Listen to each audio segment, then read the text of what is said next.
didn't pass, but 60%, 66% voted for it. It didn't pass, okay?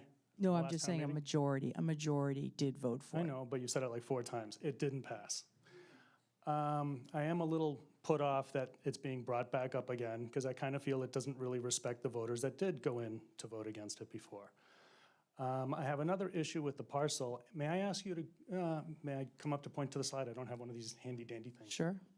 These are grade lines, and there is 20 feet of grade difference here, which means there's going to be a huge cut-in wall over here and some sort of wall over here in order to get this to be a level playing field. Is that also something you're going to be looking at in your feasibility study? Because that's going to have to be going into the buffer zone over here, and there's another buffer zone over here that's not drawn into this map. Sorry, I'll show you the buffer zones too. They are on that drawing. Which way is it? Yep, there you go. Yeah, so this buffer zone Right. will have to have something cut into it. And this buffer zone would have to have fill in it, as with the parking, if this is going to be on level, even if there's a slight slope from the parking to this to make it part of that differential. There's another buffer zone over here, which is not continued off of the property. So I do have concern as far as you're showing, oh, this is where the wood line's going to stop being cut. It's going to go farther than that. There are grade lines that are going to have to be done, which are inherent to making a flat field. But I just want to know if that's part of the feasibility study and who's going to make that judgment call. It is. Oh, sorry. Eve wants to speak to buffer zones. Yeah, so I just wanted to speak to the buffer zone issue because I'm not sure if everyone's completely familiar with how buffer zones are regulated. So I'm speaking from my experience on the Conservation Commission for 5 years prior to being on the Select Board. The buffer zone does not mean that all activity is prohibited. The 100-foot buffer zone with respect to wetlands means that that area is under the jurisdiction of the Conservation Commission, and a permit is required to do work in that area. In fact, well, it's up to the commission whether or not to permit the work that might be proposed here if that's what was to be done. But I don't want it to be misunderstood that the fact that the 100-foot buffer zone exists at that line means that that is a hard stop point for any sort of development, whether it be this sort of development or any other sort of development, because that's just not the case. I just want to make sure you understand that, Pablo. I do understand that. I have a degree in environmental biology, by the way.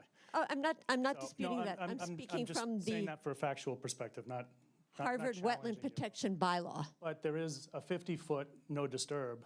So the amount of fill going in, you have to make sure should stop before the 50-foot. There are allowances for that in certain cases, I understand. It's up to the Conservation Commission to make these decisions. Right, but my point is, who is making that decision during the 45-day? There's not enough time to approach the Conservation Commission and get approvals on all this. In point of fact, the Conservation Commission invites and encourages conversations prior to submitting a notice of intent. So it would actually be very typical and in fact encouraged for this sort of conversation to go on in this preliminary period. So that's very typical. In fact, over the time that I was on the commission, that increased in frequency in order to avoid problems further down in the permitting process. But I appreciate your question. Do we want to go on? Could you? There's the mic. I'm sorry, Dawn, if you could pass the mic over. Thank you. I just have a question. Would you My state name's your Julia name and address? Radford, Oh, sorry, thank you. and I live on Prospect Hill Road. What is the purpose of a buffer zone?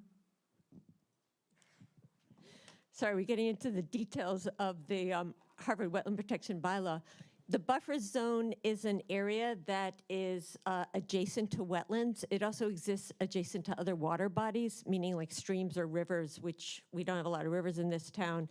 That's an area that is designated to be protected in order to protect the natural resources that come along with a wetland. So in all cases, anything 100 feet from a wetland area, which is a specifically designated area that is determined by wetland scientists.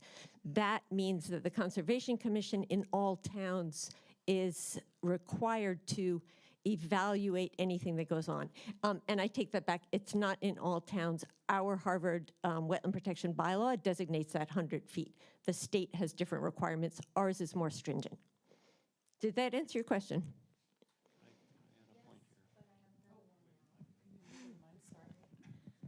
So it's, you use your judgment as to whether or not exceptions can be made on those buffers? So just to clarify, it's the Conservation Commission that are volunteers who are appointed by the Select Board. I am not on the commission at this time, and it is their job to evaluate applications that involve any sort of disturbance of land within that buffer zone. And they decide whether or not that, in fact, has a negative impact on the wetland or it does not have a negative impact on the wetland. And they have generally some training and knowledge in order to be on the commission. Yes, and we have a conservation agent. This is done for everything in town that touches these areas, of which there are a lot. So this is no different than anything else. I had to jump through hoops to do my riding arena, so I was just asking. Yeah, I mean, you know, to the commission's credit, people do jump through hoops in order for the wetlands to be protected. It would not be any different in this case. But again, I can't speak for the commission at the current time because I'm not on it, but that is the procedure. Yeah, Paul Green again. We skipped over one of the steps in the process that led to the submission by the owners of this parcel. The Open Space Committee, and we have people here who served on that, produced an RFP, a request for proposals, that laid out certain criteria in order for submissions to be considered. And one of them, for example, that bears on this discussion right now was a 4% or less grade on the property. One of the things I've learned in coming up to speed on this is that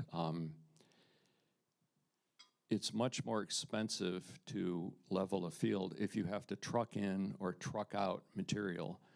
The ideal case would be that it has a slight slope, but you can move material from one side to the other, maybe with a grader or backhoe or something. And while we haven't had, as was mentioned before, the licensed professional site engineer take a look at that, it's certainly our hope that with only a 4% grade, that this can be done on site without having to truck in or truck out a lot of material. I guess the other thing I would say that I learned on this, it sort of goes with this, is that one of the challenges in the current Harvard playing fields is that they weren't built with proper drainage. And when you and I put in a lawn, we just sort of throw down grass seed on the soil that God has given us on our property in Harvard. Some of us have soil, some of us don't, right? I live on Old Littleton Road. The glaciers were not kind to the people on Old Littleton Road.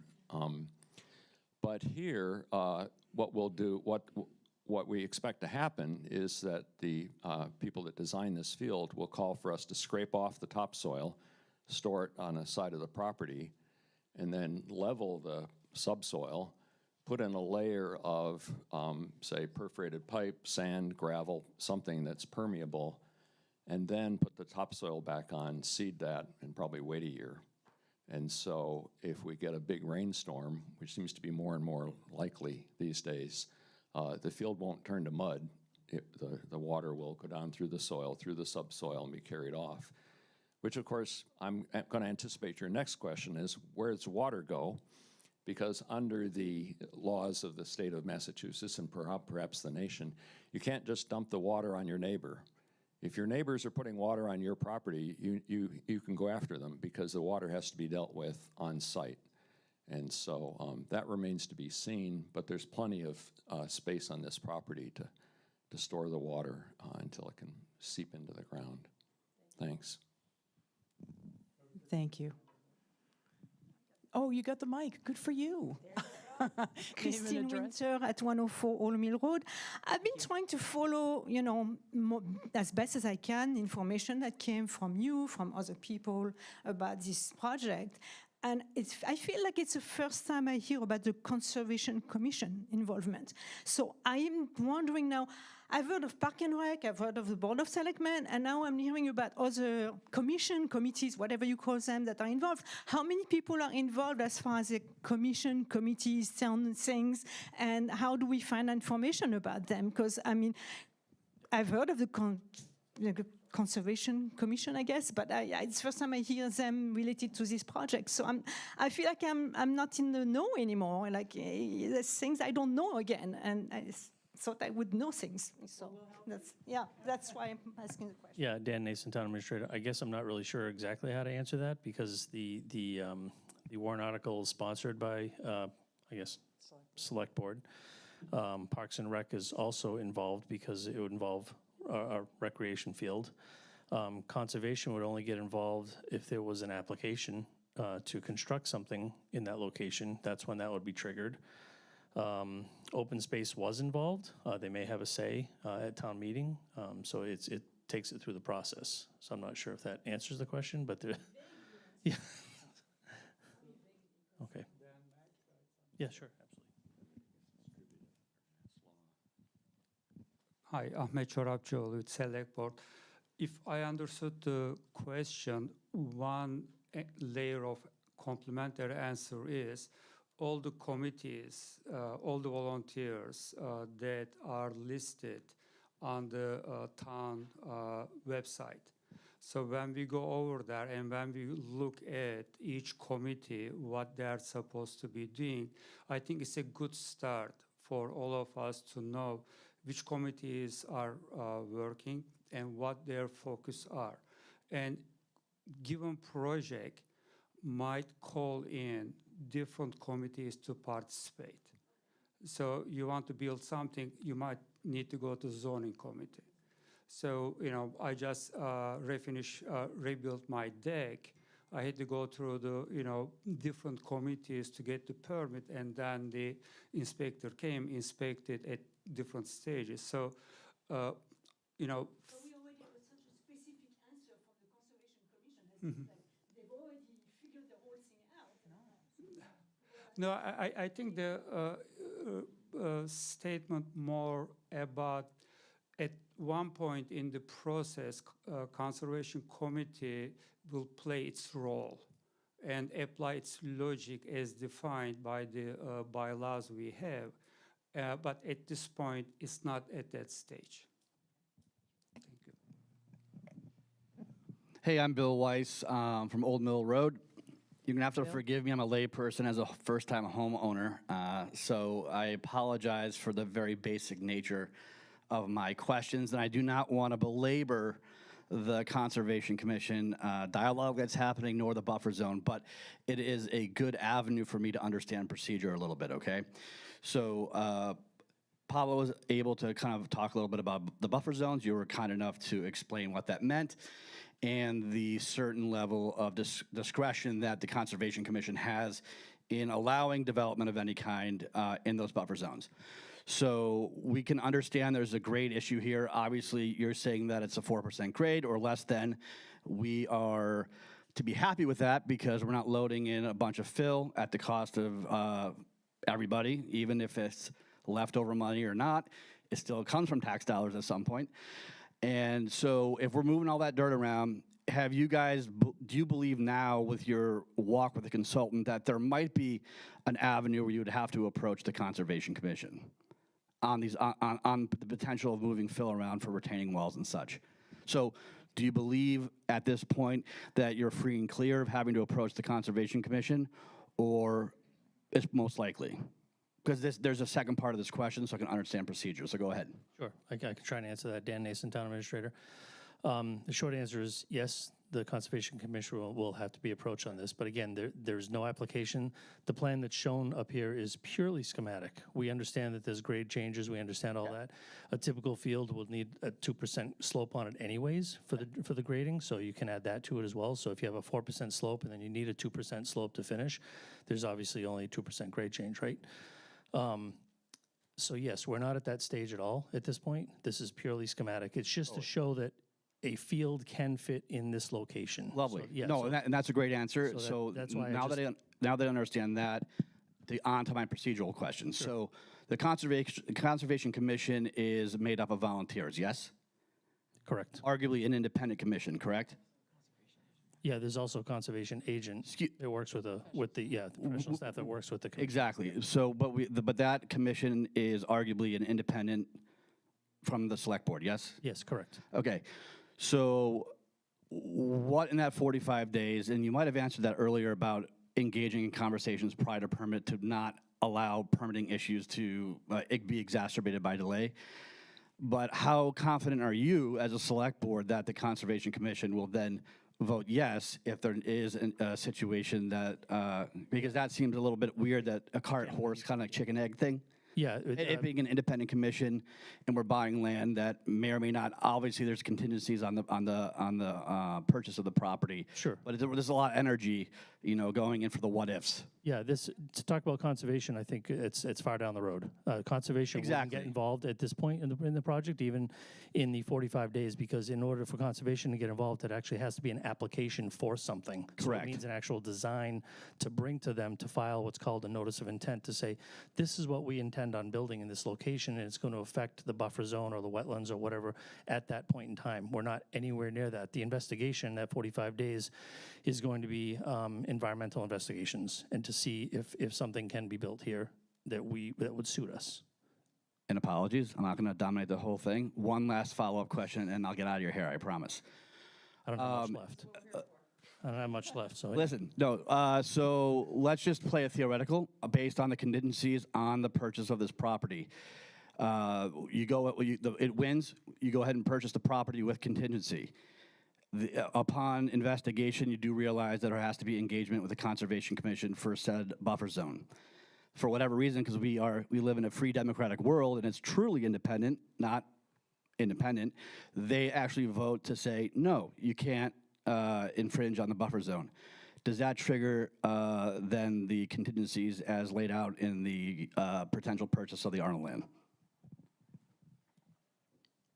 I would respectfully suggest that the level of hypotheticalness in that question makes it incredibly difficult to answer. It's a pretty linear argument, right? So there would be, understand. no, it's very linear actually. So, no, but it's pretty condescending to tell somebody who arguably is coming to you as a layperson with a very linear conversation to immediately dismiss it as potentially hypothetical. Let me, we're going to follow the bouncing ball here. That's hypothetical, So, didn't you? well, yes, I did, but this is also hypothetical, correct? This whole thing, is it not? This whole plan. So can you just clarify So, your question one more time? My really question is, succinctly? if, based on the contingencies on the purchase of the Arnold land, if upon review you decide that, or it's needed that you're going into the buffer, which then triggers a conversation with the Conservation Commission, right? That would then vote whether or not that buffer could be infringed upon or not, yes or no. If they were to vote no, is that then covered in the contingency to back out on the purchase of the Arnold land? Pretty linear. No, there's no ways. I'm just wondering if it's a part of the contingency. Very linear question. Yeah, let's remember. So you can ask for an extension, number one. But number two, the Conservation Commission, in with the professional staff, which is the conservation agent, is following Mass General Law with respect to what's permitted on or not. And on top of that, as Eve mentioned, you might be familiar with this. There's Title V septic. No, there's Title V septic. There are towns that have even stricter requirements. So the same follows here. Harvard follows the Mass General Law on that, and there are even stricter requirements. But as it moves through the process, first of all, when it purchases the land, it has the contingency plan for 45 days. As a municipality, it does not have to have a special permit because it's an institutional municipal use, but it would still have to find all these requirements. And the Conservation Commission and the conservation agent are independent from the select board. So it's not anticipated with these drawings that we have here before us, these engineering drawings that we have here before us, that there would be an issue because we wouldn't be pursuing it if it was. But I would encourage within that 45-day period, as Eve had suggested earlier, that there be conversations with the Conservation Commission so that we don't run into those sorts of issues. But in any given project, there could be, other unforeseen issues that you need to address. But for the most part, through the due diligence of the Open Space Committee and all the other people that have worked on this for more than 10 years, I encourage you to read the open space report to see how many locations they went through to run the traps. And so when you look at this parcel, which you've already probably looked at because it's pretty, you drive by it already probably, right? So this parcel was deemed to meet all of those requirements and had the best opportunity to provide a new athletic field to the town. That's perfect. I appreciate the answer. No problem. Thank you for the question. So we'll go over here. Maybe we put the, okay, sure. You're sure over there. Sorry, sir. Has the Conservation Commission looked at this? Oh, sorry. Can we have your name and address, please? Kate Polano, 48 Old Mill Road. Thank you. Have they looked, the Conservation Commission looked at this at all and had an opinion? Can I just clarify? So the Conservation Commission does nothing until an application is submitted to them, and it's called So a they notice haven't of looked at intent. this at all? That's my question. I just was wondering if they've had a quick view and said, They should "That looks not good." be looking at it because this does not have the information that they need in order to assess an application. So applications, for those who have gone through it before, involve very, very detailed information. That's not. So they don't have an opinion about this yet? Okay, that's what you're saying. They haven't seen it. couldn't they have an haven't- opinion because nothing has been asked No, of I know. them. I didn't know. I know a formal application hasn't been submitted to them. I'm just wondering if they've had a preliminary, like looking at it and going, yeah, this will work. Yeah, they No, No. nobody's looked at it. Not to my knowledge that Okay. that's happened. And I believe the agent has been posed that specific question and has responded exactly as I am, that until they have an application, They don't they look don't at it. issue an opinion because they don't have the information to do that. I would, however, note that if you look at the design here as it's laid out in this schematic, there is very little of this design that actually has anything to do with the Conservation Commission. So I'm not entirely sure, linear or not, if this is something that we should be spending this much time on. I'm not trying to dismiss it. I'm just not seeing where the issue is with the Conservation Commission here. It actually wasn't an issue. I just was wondering if they had a look at it yet. That's all I. To my knowledge, wanted there's to know. not been an application that's submitted. No, I know there's no application. I get that there's no application. I'm just asking in general, have they looked at it? That's it. The other question I have is, when you say a 4% grade, I live across the street from this. I am worried about water drainage issues because that's wet. I know I walk back there all the time. It's very, very wet. So tell me what 4%, what are you talking about in feet? What am I going to deal with? It's 4 feet every 100 feet. 4 feet every 100 feet. Right. Okay, so how many hundreds of feet are we talking about here? So that's, what, 30 feet?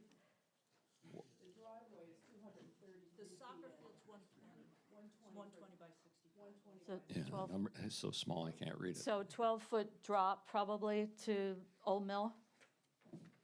Just wondering how you're going to deal with the drainage, and is that going to be part of your contingency to look into that and give us some feedback about how you're going to deal with the drainage issue? Yeah, just hang on. As the party that requested this diagram and paid for this diagram, I'd like to say a few words here.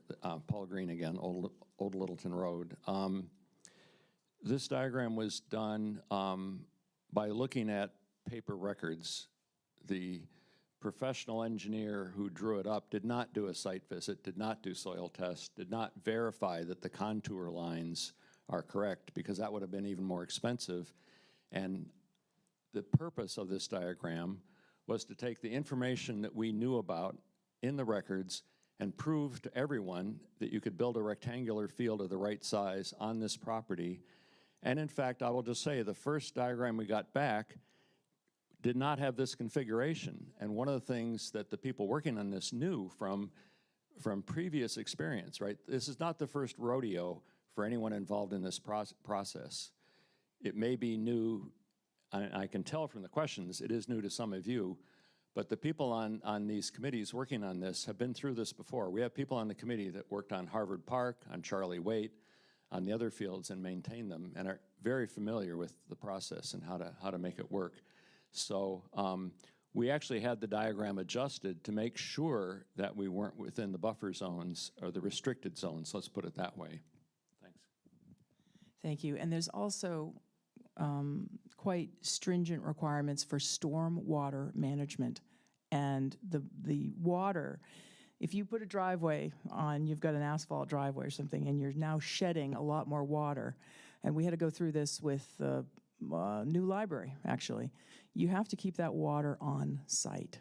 And so there are quite a number of laws and hoops that you need to go through in order to meet the requirements of either Mass General Law or our own bylaws in order to ensure that. And the other part is, all of those meetings of the Conservation Commission, they're open to the public, they're online, they're on Zoom. If you go to the Town of Harvard website, you'll see the calendar, and under each of those you can find and click on it and get the Zoom meeting and join the meeting and ask questions in the meeting.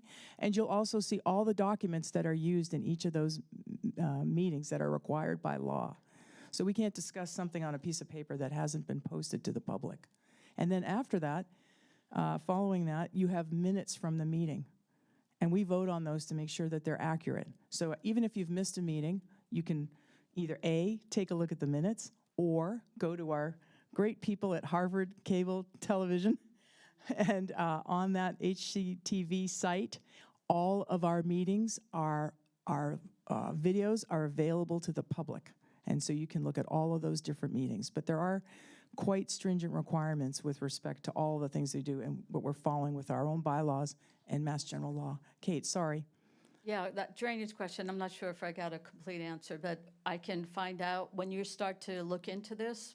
I want to find out about that information so I'm clear on what's going to happen on my property across the street from this. Absolutely. And the second thing is, well, just a quick one, and there's not woods in front of that parking area. It's like a couple of trees. So I felt a little bit like, I don't know if I'd call that wooded in front of that. It's like, I live there, so. Yeah, no, I totally agree. Right now, it's like shrubbery. But exactly. the Arnolds were very specific that they would like vegetative screening so that the neighbors are not having to look at, and for themselves too, because it does, this is their backyard. It's far from their backyard. Yeah, but you can see it from their house. I mean, they could look Well, out their back window and see it, so. So this is all going to be completely, you're going to put vegetation all along this whole property line? Is that what To you're block saying? the neighbors, that is what they have requested, yes.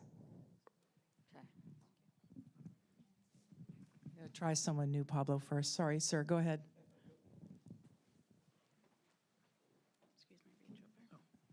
Yeah, this is 43 Old Mill Road in Harvard. And I have two your questions. name, sir? My name is Hofang Yu. Nice to see you, Hafang Yu. Thank you. The first question is, when I look at the 2026, the budget summary from the Harvard, right?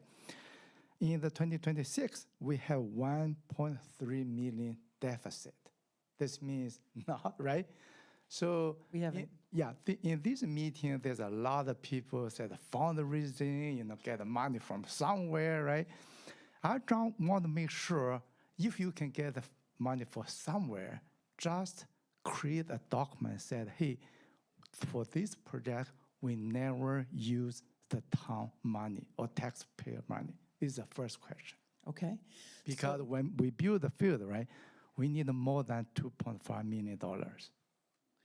Okay, let me first address that. So in the last budget cycle, the committee for, the CPIC, for Capital Planning and Investment Committee, CPIC, has free cash that is left over from the previous year's budget. And it is being able to be used for this particular project to cover the cost of the project, the cost to purchase the land. Yeah, but only the purchase, The right? purchase, correct, sir. And then the second part of it is between Paul's group, which is raising private money to help the site development, and then also we have Stu Sklar, who's the chair of the Community Preservation Committee, the CPC, which gets fund from the town, from the taxes go to the state, and then also from state monies. That CPC could be used to also help with site development. The So, Sarah, remaining another piece, quick question is, do we know how much money we get so far? I'm sorry, so far? Yeah, so far how much? We have the 445 allocated for the, sorry? 440 rather, allocated for the price of the field from the CPIC committee. Yeah, right. How about the build the field? Because build the field need 2.3. Oh, to build. Yeah. We don't have a finalized number of that. We have a draft number of that, and it was a back of the envelope number that was done. The estimate was to be around $2 million potentially. We don't know if it'll be that much. We'll have to go through that. But part of that was to find either grants, CPC money, and privately funded money to come into full compliance for the site development. My requirement is if we cannot get the money in Mm-hmm. our town meeting, right? Do not say in the meeting said we get all the money from the private fund. We do not, right? You cannot give the number, right? It's 1 million, $500,000, or 2 million, right? Well, we don't we're know, only right? talking Before the about meeting. the purchase of the land right at this moment, and that's right. $440,000, and that does not have a tax implication. It is from the CPIC, which is the leftover money from the previous budget. But So the it's thing already is, been when you talk allocated. about the purchase of land, the whole purpose is to build a field, right? Yes, absolutely. Yeah, right. When you talk about build a field, you need the money to build a field, right? Yes, we do. Yeah, right. Absolutely. So the thing is, it's between the CPC, privately raised funds, grant money. We're not anticipating at this time, as Ann had noted, any additional funds from taxpayers. At this time, that's correct. Yep. It has and it has additional value because it's connected to the Another park. quick question is for the water contamination, right? Before, there's no parking lot there, right? We know when you park the car there, there's some car have, the oil leak, right? You cannot guarantee no car have oil leak, right? I can't guarantee that anywhere in the town, Yeah, right. sir. This is a good question, right? The thing is, if it's contaminated in this field, right, they will contaminate the underground water. If there is no, Yeah. it's no different than what you have already at Charlie Wade or the Depot Road fields or any of those other parking areas, sir. Yeah, right. But nonetheless, if something is found to be an environmental hazard, Yeah. it would be dealt with. I don't think Right. we've had The any thing other is, issues. we with the already other- have this field there, right? Because right now we want to build a new one. When we build need a new one, yes. right, we need to make sure the underground water cannot be contaminated, right?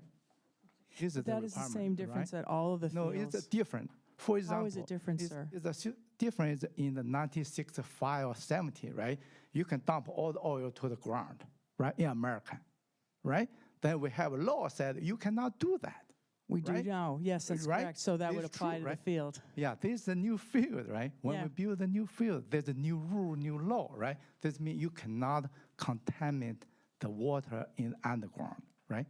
Yes, There's sir. a law there, right? That applies everywhere throughout the town, whether you park your car at Charlie Wade or wherever. I will say that I think for the most part, cars are better at not leaking as much oil, and certainly environmental laws are much stricter than they were in the 60s. And I think I could honestly say, I would not be anticipating that there would be a significant, I'm not anticipating that an oil truck is going to Yeah, I hope the town will Lose it do on that some, site, though. is a research, right? How far from the parking lot to our water resource, right? You All think of when, the if water there's a will be water contained. contaminated underground, will affect all the neighbor. And the Board of Health oversees any of those concerns as well, sir. So if you can say, I'm really concerned because I think I saw a car leaking there and I don't know where that water is traveling to, even though we know that the water is contained on site through stormwater management, is very stringent on that. But the Board of Health would certainly, just as it does measuring algal blooms and all sorts of things, would be responsible for that oversight. And I'm Thank certain you. that if that happened, there'd be several people that would have a concern about that. I think I said Pablo next, and then I'll go to you, sir. Okay. All right, I saw this gentleman first. Oh, He has the okay, I'm sorry. Thank you, Don. Sorry, Pablo. We're trying to go to new people before we. Thank you. Adam Wool, 49 Slough Road, not on Old Mill Road. I don't have a question about this field or drainage. I have a question about a previous slide that came up briefly, and you maybe have talked about this probably in other meetings, but I was slightly late tonight. 15 to 25,000 industry standard maintenance of a field, and it says that that is more than renting from Devon's. So 2 questions. That one, what does renting a field from Devon's cost? So renting one field from Devon's is $15,000 per season. Well, not exactly. You can't just rent one. If you want to play on one field at Devon's, they require you to rent 2. So to use one, it's $30,000 because they require you to rest one. They are resting one while you use one. So it's $30,000 for a season for one field. Okay, and this 15 to 25 is for a year or a season? Correct, a year. A year. Yep. Okay, so it's significantly different. Right, and it's not what we spend exactly. I mean, this is what, like I said, industry standard. Yeah, who Yep. knows? Who knows what it's going to be? Yeah. Part 2, in the 10 or 15 years that Harvard has needed a field, as has been stated, this need has been for quite a while. Is there any precedent for the town, the schools, or any club that uses these fields to have rented a field from Devon's or elsewhere? I run lacrosse. We rent fields at Devon sometimes. We can't rent them a lot because. Oh, sure. Yeah. Just for Hi, I'm Peter Kelly Joseph. I'm the president of Harvard Youth Lacrosse. I can answer any Devon's questions. We do rent them periodically when we're frankly kicked off the fields in town. So happy to answer anything. I wrote an op-ed last spring. Off the top of my head, the big thing for Devon's is they have national tournaments there. It'd be nice if we had a map of Devon's, but they have Rogers Field, which is like 15 really nice fields used for big time tournaments. Youth sports is a big industry. It's bigger than the NFL, for better or worse. There's the Antietam complex, and that is used by Parker in the fall, so that's not available to Harvard, Parker soccer. There's the Willard complex, which is also used for large tournaments. So the spring season, maybe somebody else can chime in, is April 1 through June 15th. We wouldn't be able to use those fields after May 15th. Everyone says Devon's, but where at Devon's? It's not going to be on Rogers Field. It's not going to be on Antietam complex. You can look it up. They have a schedule. Their manager's really nice. They are nice fields, but they do shut them down. We looked at doing something late November this year, actually early November. They said, we shut our fields down to do maintenance, so it's not an option. So I'm happy to, if I'm not hard to find, if you want to ask like specific like cost, how Devon's works, it's a great option, but I think it sort of gets away from what we're trying to do here. Sorry to jump in. Yeah. Thanks, Peter. Pablo Carbonell again, Old Mill Road. I never got an answer to my question after last time, is who makes the decision of whether this is viable in those 45 days? Where does that go? Is there a consortium of people? Like, who ultimately says, this is buildable, this is not buildable? Select Board, Park and Rec, Conservation Commission. We will have meetings on this, and we'll review it with the engineers. We'll make sure that it's a public process. So at the end of those 45 days, after those, or before that, people have done their due diligence and gone through and run all the traps on that, then we'll have a public meeting and tell you where we're at. The town isn't interested in going down a rabbit hole and presenting something falsely to people. We're trying to do our level best to find out what the best options are. We'll go through that, and we'll let everyone know at the same time what the status is of that project. Okay. Another comment is that the 440 is coming out of leftover funds, CPIC from last year. That is tax dollars. There's tax dollars that we paid. So to say it's not tax dollars isn't exactly true. We did not say it's not tax dollars. I said there is no tax increase. So you're not looking at a tax increase. I That have seen is, statements that say there's no tax dollars, which, it's not from anything I've written. fantastic, glad to hear it. Likewise, the CPC funds are also what's tacked on to your tax bill, and the state matches that. So that is also tax-paid dollars that are if it's used, let's say the field cost is $2.5 million, just to throw a number out there. Let's say it's $2 million, a round number, and half the funds come from an outside source, great, and half the funds have to come from CPC funds. Well, that means that there's no money available for potential affordable housing, or less funds, I shouldn't say no funds, that this is being consumed for this field, and the other parameters that CPC funds can be used for, historical and other conservation purchases.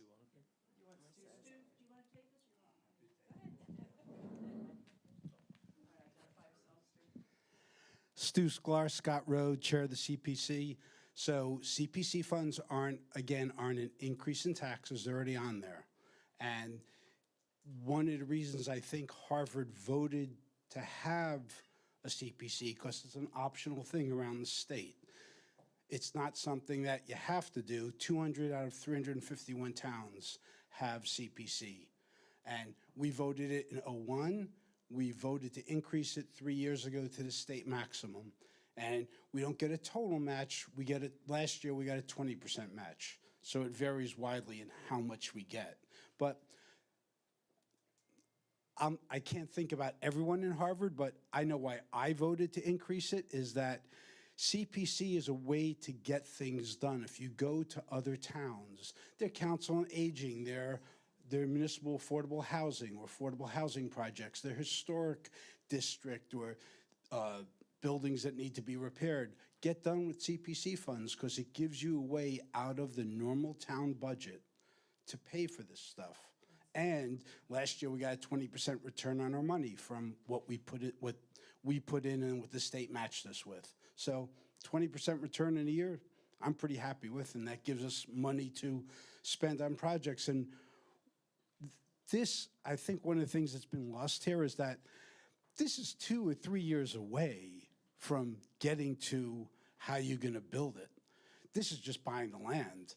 So if it doesn't get bought, it's gonna be a while. We voted to do Harvard Park in the spring, and that's not gone anywhere. They're working on it, but we haven't spent a dime yet.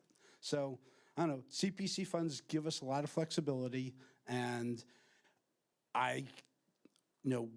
we don't pay everything for cash the way I think most people here didn't buy their house for cash. You had a mortgage. We did a bond to redo Harvard Park. We would do a bond to redo this, and CPC funds would pay that bond. And that was sort of the point of why we have CPC, is that you can do things like that. Did I answer that?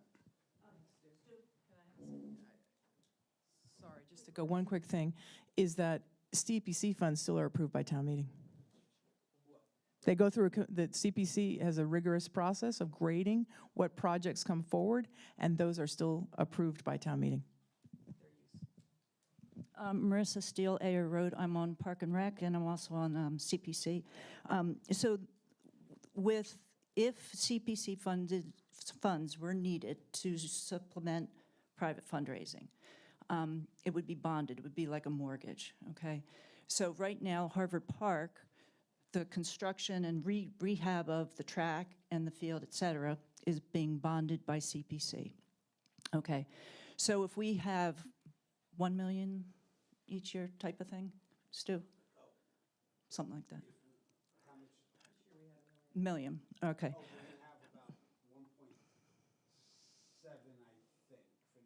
Right. So for instance, with Harvard Park, if it is bonded, I think it's going to be about 200 or 300 a year for the mortgage payment, something like that. So there's an extra amount that's available every year in CPC. So if, say, I'll just use a round number. Say CPC has $1 million available each year. The Harvard Park bonding would be, say, $200K, and there would be $800K available for future bonding. Obviously, you don't want to take on a big project that gobbles all that up, because then there would be no more money for other smaller projects in town. The cemetery markers for the Historical Society, or some of the other things that we've recently passed.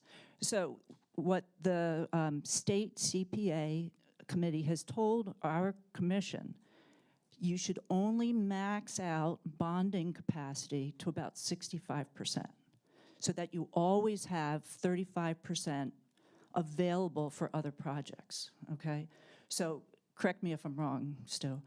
But so each year, we would want, the CPC committee wants to be very conservative and follow the state's recommendations that we don't overextend ourselves, that we don't commit too much money to the bonding so that there's money left over for other projects. So I wanted to say we will not, I personally will not vote to gobble up all the money with one project or two projects. We want to make sure that there's enough money in the CPC funds for all the other ancillary projects that the town proposes. My thought, and this is just personally my thought, is that we need to have a very aggressive private fundraising to decrease any amount that's going to come from CPC, and we can supplement it with grants. Hopefully, we can get a grant. Just so you know, we did get a grant for the Harvard Park project, a $1 million grant. It was passed by the state. We're still waiting to hear from our federal government, our lucky federal government, if we're going to get that million. If we got that million, we have more money in our pocket, but thank our federal government that we haven't received it yet. So I just want to let you know that, at least from my standpoint, private fundraising and a very conservative CPC input if necessary, not to gobble up all the funds. Thank you, Pablo. I think this gentleman here had a question, did you not? Sir? Okay. All right, can I add one thing to the CPC discussion? Sure. Over here. Oh, here you are, Don Dunbar, Assistant Town Administrator. So just quick, the CPC is required to put so much money into 4 different buckets a year. Affordable housing, historic, open space and recreation, and then an unallocated. So not all of CPC money could be used for open space and recreation. There is some set aside for the other buckets, so just to clear that up. Thank you, Don. This gentleman here. Who had their hand? Hi, Scott Winter, Old Mill Road. I have a question that goes back a while to something that was asked earlier. There was a question about that 45-day period. And I imagine that our exit is limited to very specific conditions that we could say no after 45 days, otherwise we have to go through with the purchase. There was a question about the Conservation Commission being involved for some reason or another, if it has to become involved. If they become involved and they say no, is it a no? Is it a back out, and are the parameters of the exit such that their no allows the town to back out? So I'm going to say something first, and then I will let others answer the whether it's a hard no. Speaking as an individual with prior history on the Conservation Commission, oh, where'd that picture go? There are not large issues with that schematic with regard to the Harvard. It has nothing to do with the schematic or any of the qualities of the land. I'm asking a procedural question. Oh, okay, procedurally, I don't know the answer to that. Sure. Does the town keep the land as open space? We'd have to make that decision. But we'd also have to look at what other things came up, because unless there were huge environmental concerns or whatnot. But if the town felt that way, certainly we would consider that and figure out what the next best step was, whether it warranted being kept as conservation land or not, or open space. But certainly we would have to wait and see what the consultants came back to us with, or the engineers came back to us with, and then could run through a series of thresholds to see whether that's an acceptable level we want to take on. All right, so my question still remains to be answered. If the Conservation Commission found that there was an issue they weren't willing to green light, you're saying that that would not necessarily trigger the town backing out of the purchase? I don't know actually the answer completely to that, but I do know there's an appeals process. I do know sometimes if there's a workaround, for example, that you need to move the water in a different direction or things like that. So I definitely know that. For example, at the new school, they didn't anticipate as many boulders, basically, that was in the land that they had to remove. And so they decided the decision was that whatever small percentage that was, it was still worth going forward. But I think we would still, it's not a cut and dry piece of thing like, no, we're going to plow forward here. We're going to make sensible public decisions about whether or not that's the right and proper thing to do. But at this time, let me tell you, I really invite you to read the Open Space and Committee's report to see just how many parcels of land they went through to see what they came up with. And this, by far, was the most viable parcel. I appreciate what you're saying, and I appreciate, that this was a viable parcel, and maybe the only viable parcel. But that doesn't quite still answer the question, which is if the Conservation Commission has to render their opinion about whether it's buildable for a field, will the town back out? Because what we're voting on is a parcel for the purpose of building a field. Except, sir, we're not voting on buying a parcel that could be used for any one of multiple purposes. Could, well, I think you need to have a mic there, friend. Full disclosure, that's my husband. Sorry. Speaking out at school there, buddy. Because, and the other... Yes, yeah. No, Mr. Winter, I completely understand what you're going through. I think what... If we're voting for a field... Yes. And there is a town board that says, well, then we would, it's not really that simple, but we'd have to go through that thing. But we do have the 45-day period as the contingency after that to say, you know what, that's not a viable plan, and we have decided not to buy the purchase. But we still have to go through the process of purchasing the land in order to have that 45-day review of all those elements. So otherwise, that's a complete hypothetical, really. Well, most of our questions are hypothetical in some nature because none of this has happened yet, right? So, there are some people here that are concerned about it coming up for a vote again so quickly.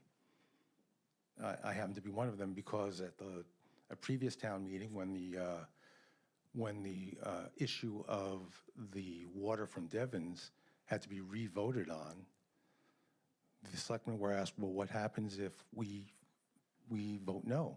Because it was underfunded. It turned out more money was needed than was voted at the first non-special town meeting. And the answer I got in that forum in public was, well, we're just going to keep bringing it up until we get a yes. And that's not very good. I think one of the concerns was this, was that with the wells in town center, they were not treated. The cost to the town of building a public water supply that had its own filtration system was going to be so exorbitant, it would not have been fiscally responsible in the long run.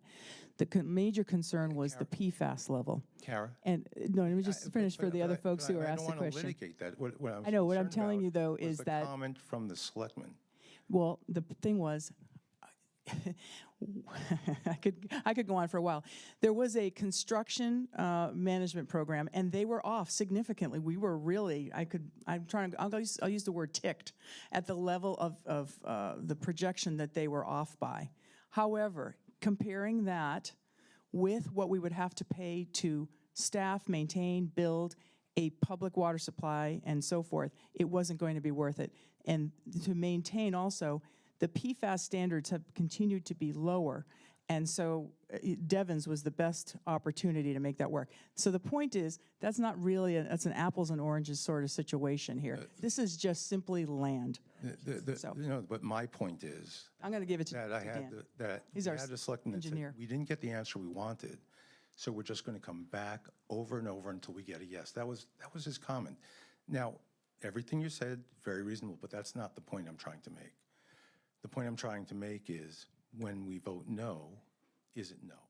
And if in part of the process, it goes to various commissions for one reason or another, if one of the commissions says, we don't like this, we can't approve it, will that force the town to say, okay, it hasn't gotten approval from all the relevant commissions that were involved, we have to back out. And if that were to happen, this is all very hypothetical. Yeah. It is, but it is very simple, and it goes back to that question earlier. If it goes to the Conservation Commission and the Conservation Commission says, there's no way we can make this work and give it a green light, would that end the project? And the answer I got when I re-asked that question was, well, then we'd have to decide if it remains as open space or something else happens to it, but that's not what we're voting on. What we've been presented to vote on is the purchase of this land for a field. Thank you. I just want to focus everybody back on the purchase of the property. The Conservation Commission will not get involved, as Ms. Wittenberg said, until there's an actual application. In order to have an application in front of the Conservation Commission, we'd have to own the property, we'd have to file an actual design plan that showed all the cuts and fills and all the disturbance to the property and a real design put in front of the commission. They're not going to weigh in. We'll get input from the professional staff, being myself, the Assistant Town Administrator, the Conservation Agent, Parks and Recreation Director, those folks, as we're analyzing this. There's still a value to this property as well. If I can step up here just quickly. Everyone's looking at this orientation, and I can appreciate that, but remember, this parcel is also owned by the town of Harvard. If this is purchased, there's also, that can be reorientated. I know there's additional woodlands there, but it can be reorientated so you're outside of those quote-unquote buffer zones. So there's other options. I think it's key to at least understand that this piece of property has additional value to the town of Harvard, in my opinion, because it abuts the existing Harvard Park. And then when we vote for it, we should be voting for something that is not specifically for a field. Paula Green, Old Littleton Road. Yeah, I agree with you. That's not how life works. And having heard this discussion tonight, I think we should try to put a field on every road in Harvard, because I'm delighted at the number of local residents who are suddenly interested in how town government works. And I'm actually being serious about this. You know, there have been people interested for a long time. Each one of you that stood up and asked a question is free to put your. This is too offensive. So. I didn't mean it to be condescending. I meant to be humorous. I'm sorry. Old Mill Road, the restaurant is too offensive for all of them. Okay? That doesn't mean we went to the town board. I'm sorry, Mr. Hughes. We can't hear you. This gentleman first. I don't know. So I think, go ahead. Go ahead. Oh, go ahead. So if we really summarize that there is a need for sure for playing field, and this has been around for a long time. There has been a due diligence over 10 years or so, which field is good. And then I think the confidence I hope you'll get is that nothing has been done so far, just out of the blue sky. Bunch of checks and balances has been in place, and that will continue to happen. Good thing we have many committees in town, but they are independent. They will not let anything go through just because we send it there. So I hope that because all those people are volunteers, are neighbors. So if any time that we see anything that endangers anything related to our neighbors, for sure it will not go through. If any time, such as Conservation Committee says, this is not really good, like any other project, we'll say, is there a way we can rectify that? Can we do that within reasonable budget? If we cannot do that, for sure, we are all reasonable folks. We are not going to do that. But what I love is this enthusiasm, these questions. So, the more you ask, the more you learn. There are areas that maybe we need to get back to you, such as 45 days. What is the specific exit clause? Okay, personally, I do not know that. So those are some of the things that we owe you back. So, please continue to ask us, but know that we will never do anything which will endanger any land, anything, any water supply. Otherwise, why we are here. Thank you. Jim Lee, 110 East Bear Hill Road. On the Open Space Committee, been on Park and Rec 20 years ago, 25 years ago when we built Charlie Wade Harvard Park. What we're doing here is trying to decide if we want to buy a parcel of land that has been offered for sale so that we can build a playing field. The due diligence that we're going to get in 45 days is it'll say, yeah, looks like it could be done, most likely. There's no uranium here, there's no plutonium, there's no dead bodies here. We're not going to get the detail that says, yes, we're going to put 20% fill here and 30% there. It's not going to happen. It's not going to go to the Conservation Commission for approval within 45 days.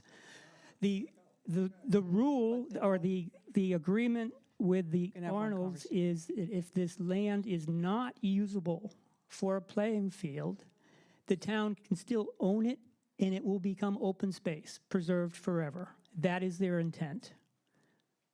And so I think you should be thinking about the long-term aesthetic of the area. You have playing field or open space. They could turn around and they could sell it for development. And I think that, don't lose that sight. It could happen. So I'm just, I think the statement here is we're looking to get support or the town meeting approval to buy land for a proposed playing field. If not, then and the town decides to buy it, it becomes open space. Thank you. Thank you. This woman over here, please. This gentleman had his hand up. Oh, sorry, thank you. Didn't see you back there. I know, we're gonna wrap up. Last two questions, I hope. Colachado, Old Mill Road. I happen to work for the DPW, and I don't know if people who reads the Harvard Press, but if you saw the articles in there about how great the fields have been lately, we've even got emails down to the DPW, how great, from the soccer coach, how great they are. And that's due to my supervisor, who's out on workman's comp. He hasn't been around since June. And we've been taking care of him. His position should be eliminated, first of all. You guys know it. Well, thank you for carrying the load on that and for doing that work. And the maintenance, I mean, if they're kept up, you can see how great the fields are. The sprinkler heads have gotten ruined because of his incapacity to train people to how to aerate the fields correctly. So all the sprinkler heads got damaged. We had to hire an outside company to come and fix them all, flush out the system because he hasn't been doing it. I met with the guy in the field and he told me, what's happened with all the sprinkler heads and not being flushed out and why the fields aren't growing. Once you got those fixed, you can see what's happening. Yep, it's a significant amount of work. Thank you, sir. And I think this woman here in the yellow, please. Thank you. Susan Curtis, Old Mill Road, 71. So I know how wet it is in this whole area. When I bought my house in 2001, I had a stream running underneath it.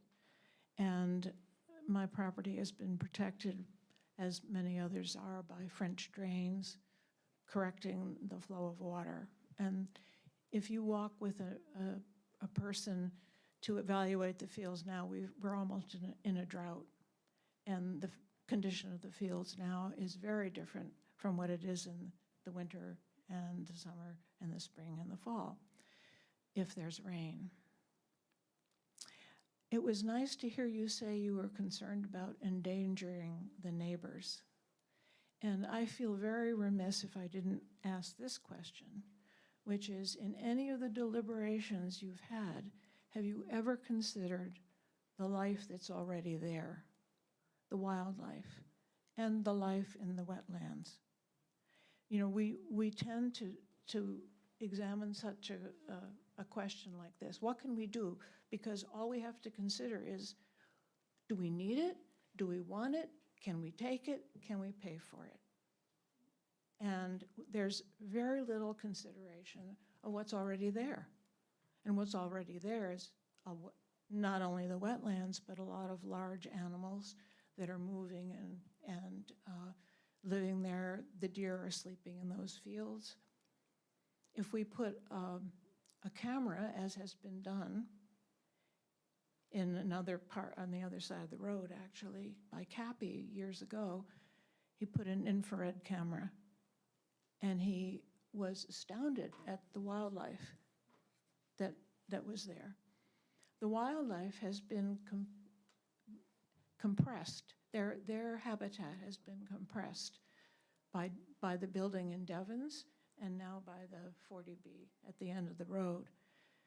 So I guess my question is really to put another issue on the table in all these considerations. I imagine the Conservation Commission thinks about that because they're conserving the land for, I hope, the life that's on it. That I don't know. That's a question. Is it just because we want views and we want trails, or do we really care about the life that's already there? And if we look around at the issues that we have as a culture, we don't seem to care about the land. We don't know how to live in harmony. We don't even really know what a wetland life, what the life in a wetland really is. We don't know how that really serves the whole area. And we're basically, when we touch this issue just on this level, we're really very ignorant of what's really there. Thank you. And it's time that we as a town consider what's really there in the town. And it isn't just people who have needs for kids at 2 seasons of the year, because there's life there that has needs for all seasons of the year. Thank you. Thank you, Ms. Curtis. We appreciate that.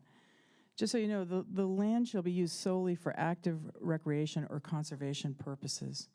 So the positive side of that is that it would remain, except for some site development, largely how it looks right now, with the exception of the gravel pathway and the parking for 33 cars, okay? If the land were to be sold and became a housing development similar to what's at the top of the road, then absolutely all of those concerns would be very, very, very concerning. I mean, at the top of Old Mill Road there, you had some beautiful, large pine forests that were lost in that development, and for certain.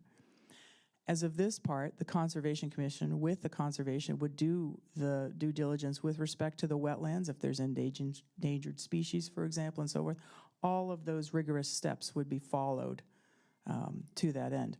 But just to put some at ease, you know, there would be potentially children playing there, and there would be grass there, but it would probably not be the level of disturbance if something else were to happen to that property. So the goal is to either have it as a field, or to keep it as an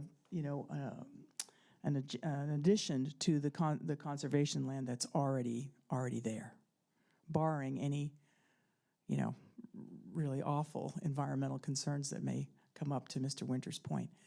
The point of this discussion this evening was to have an opportunity for all of you to ask us questions directly.